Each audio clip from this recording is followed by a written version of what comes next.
Kaken hun Maitshaphrang lembat ka forever young. Hakajan miet jang ka khat tarik rampang kalayo ban pen I de ka Phlim Lyngkot ka ba hakadur jang ka drama Lyngkot ka bala ai kerteng after Ayodhya and its conscience and man.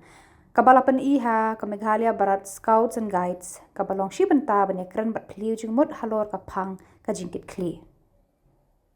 Haba ajingkran haswa ban sedang pen I ka drama uba Michael Sim convener ka Maitshaphrang ulaong ba ka jinglong briu bat ka jing bakli ha ka imlang salang ha ka ni ka juk menta ka long ka badon kam daga ba pen so lang ya ka jing Phngewthuh jing mut bat ki benta jong ka tem ka jing elek kai drama lembat kiru company sam kinong penya kinget scam ba ki por ki ba ka imlang salang ka yat lengba ki jing kala ba pher ka long ka badon kam bandon ki rensan ki ba ailat ya ka jing yakran ka ba tei bat ka jing Phngewthuh ka ba khamba lengba ka kolshor bat ka sap kerpang lengba ka jing yatli. Whether it's painting, whether it's writing, whether it's poetry, or even theatre, we want to promote critical thinking among the students and the youth of our state. And theatre is also one vehicle where we can promote critical thinking and radical thinking at times. Just a few mention of some of the plays that we have launched. The first one was a street play called Khuborjylla. That was the first play that we performed. And then we staged the play Lathao and Lathao, This play was after a friend of mine died. He walked to hospital. Then when he came out after operation, suddenly they said that he died. So in our society, we say, that all how, that means what to do. It's this time that you will die. But we see that, when a person is sick and he comes well, comes cured, then we all give credit to the doctor. The doctor is really great. But when he dies, we blame God. We say, it's God's will. So whether it might have been the other way around, if he had, cured of his disease and God's will, if he had died, then maybe you blame the doctor. But in our society, it's the other way around. We give credit to the doctor and we blame God if anything happens to him. So that play talked about that aspect of the medical treatment. Another play was Burong Mibayap, Burong Mibayap, yeah. It's because when a person is alive, we hardly respect him or help him, but when he's dead, then everybody will go and pay his last respect, So that's why we see this play, Burong Mibayap.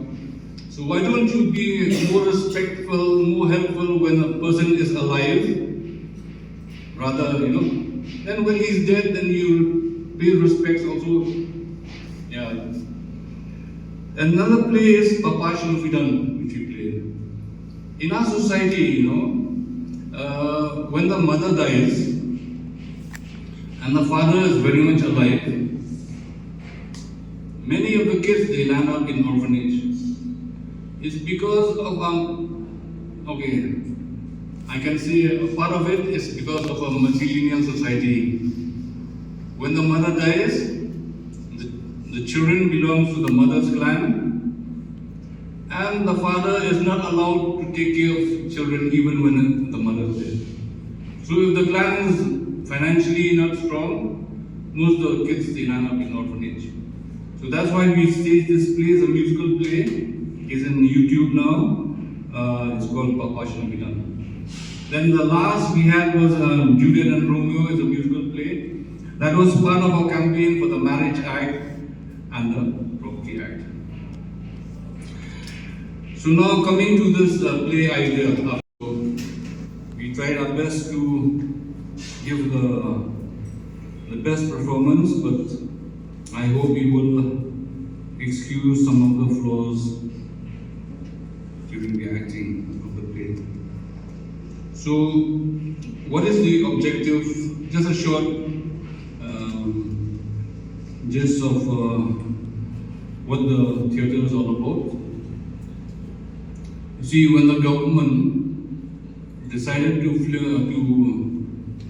launch the Phlim policy, so we wrote to the government to kindly include theatre as part of the Phlim policy.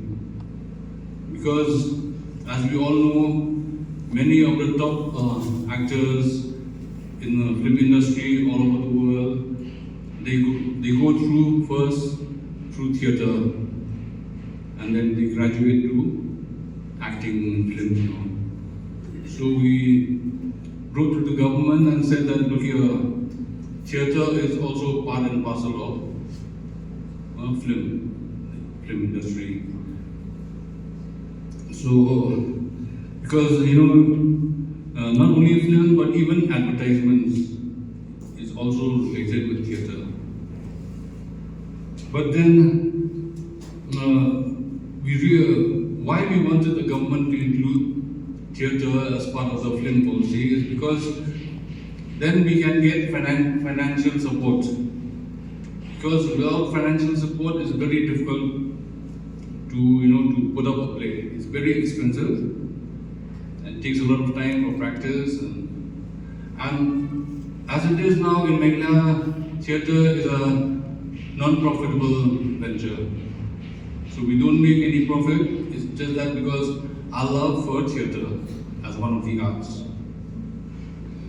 And I think many of us, we remember Spoke, Khuborkhasi, the Humorous Society. Then we had RTC from Pyni Theatrical Center. Then we had this HTCWO. They all conducted theatre, but because lack of government support, most of them have, stopped producing any theatre. So I think after the school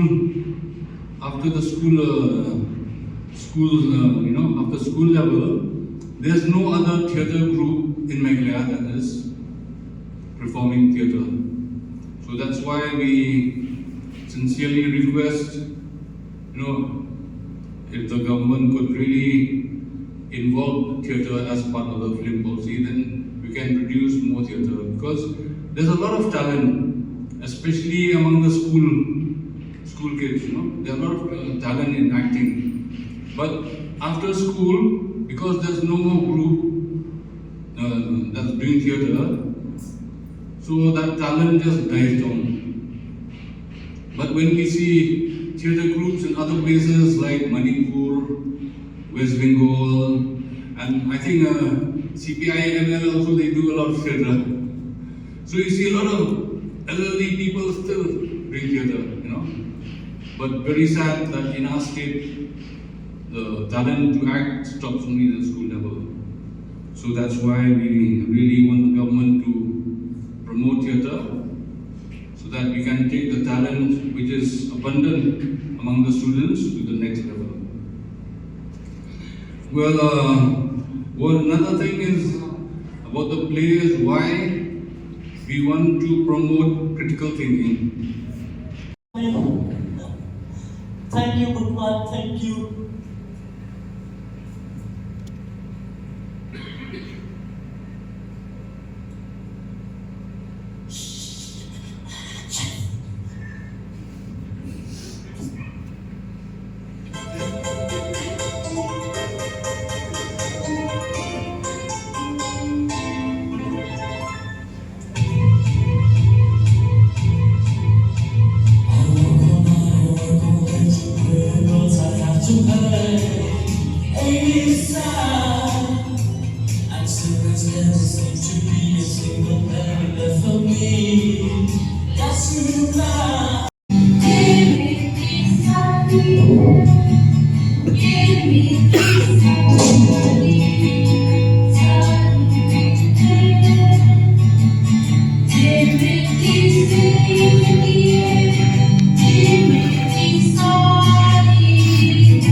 land. This gun gives this land and all its wealth to me. Why are you people staring at me? Get off here! Run before I kill all of you! At last, here in the sacred ground, I will build a shopping mall complete with fancy shops and gambling dens. How dare you? How dare you defile my sacred ground? How dare you trespass? How dare you illegally infiltrate and set up shop in my land? Dig down and down and down.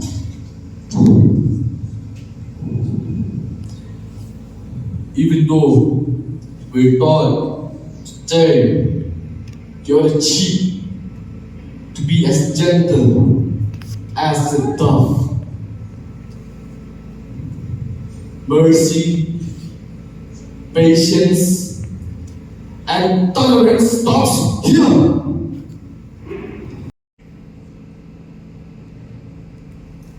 Good afternoon, ladies and gentlemen. Let me tell every one of you a short story. One day, the leaders of two First World nations and the leader of a Third World nation met conscience and asked this question: how long will it take the respective countries to be totally self-sufficient and prosperous? For the First World nation, conscience immediately answered, it will take 15 years. For the other First World nation, again, conscience immediately answered, it will take 20 years. But for the Third World nation, conscience maintained complete silence. Then the leader of a Third World nation asked conscience,